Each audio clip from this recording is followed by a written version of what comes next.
নমস্কাৰ, কি খবৰ আপোনালোকৰ? আশা কৰোঁ সকলোৰে ভাল, মোৰো ভালে।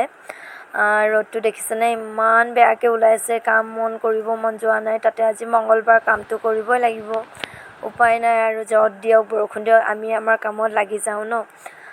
প্ৰথমতে মই বিছনাখন অকণমান চিজিলকৈ পাৰি ল'লোঁ, কাৰণ কেলৈ বেটীহঁতে বৰ বিছনাখন লেতেৰা কৰে আৰু তেহেঁতি থাকিলে বহুতেই লেতেৰা কৰে ঘৰ দুৱাৰ। তেহেঁতি স্কুললৈ বুলি ওলাই গৈছে আৰু মই মোৰ কামত লাগি গৈয়ে আছোঁ। বিছনাখন চিজিল কৰি, তাৰপিছত এয়া দেখিছেনে, এই ফ্লাৱাৰ পটটো মই নিজে হাতেৰে বনোৱা উলেন দি কেনে ফুলটো বনাইছিলোঁ। এইবিলাকো চফা কৰিছোঁ অলপ ঝাৰি জোকাৰি। এইজনী মই অকলশৰে নিজানকৈ গছৰ তলত ৰখি কিনো চাই আছোঁ। তাৰপিছত অকণমান এইবিলাকো ঝাৰি মেলি দিলোঁ, কাৰণ কেলৈ চফা কৰা নহয়, সময়ো নাপাওঁ যিহেতু। ঘৰতে ইটো কৰি থাকোঁতে এইবিলাক ক'ত চফা কৰিবলৈ টাইম নাপাওঁ। আৰু এইটো মই বনাইছিলোঁ ইউটিউবত চাই কেনে, কিন্তু ফিনিচিং পাৰফেক্ট নাহিলে, তথাপি ফাৰ্ষ্ট হয়তো ইমান মৰমৰ ৰাখি দিছোঁ। ইয়াতো আকৌ ফটো চটো মাৰিবলৈ এইডোখৰত ৰখি কিনে ফটো চটো ক্লিক কৰিবলৈ খুব ধুনীয়া হয়। তেতিয়া আগতে মই ষ্টিক অনা নাছিলোঁ, তেনেকৈ মই বাঁহেদি বনাইছিলোঁ। আৰু এইটো হৈছে বেম্বো প্লাণ্ট, এইটো মই বনোৱা নাই দেই, এয়া হৈছে প্ৰকৃতিয়ে দিছে আমাক। তাৰপিছত কাটি মেলি গিলাচ এটাত পানী ভৰাই ৰাখি থৈ দিছোঁ। আৰু এয়া হৈছে মানি প্লাণ্টে ঘৰ ভৰি গৈছে, বাট মানি কোনো পিনেৰ পৰাই নাহিছে। আগে পিছে বাহিৰে ভিতৰে সকলোতে।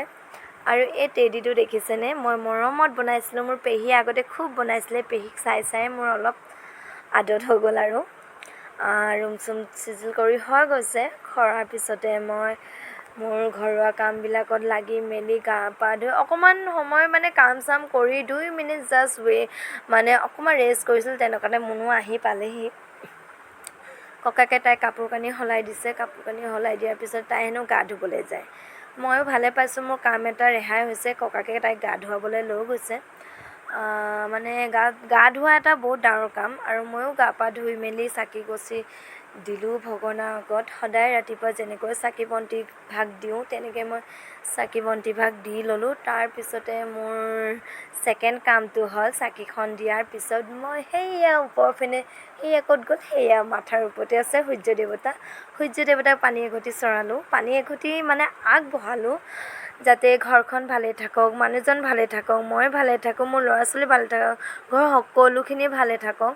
আৰু মই লাহেকৈ ওলাই গ'লোঁ বজাৰলৈ বুলি। বজাৰ নহয় আচলতে, মই গৈছিলোঁ বেংকত বিশেষ এটা কাৰণৰ বাবে। মোৰ বুকখন বহুত দিন এণ্ট্ৰি হোৱা নাছিল, এণ্ট্ৰি কৰি আহোঁ বোলো। দেখিছেনে ৰ'দডাল, অ' মাই গড, সেইকাৰণে ইমান ৰ'ষ্টাৰবিলাকে ভিডিঅ' বনায় বেলিটোক লৈ পূৰা ব্ৰাইটনেছ।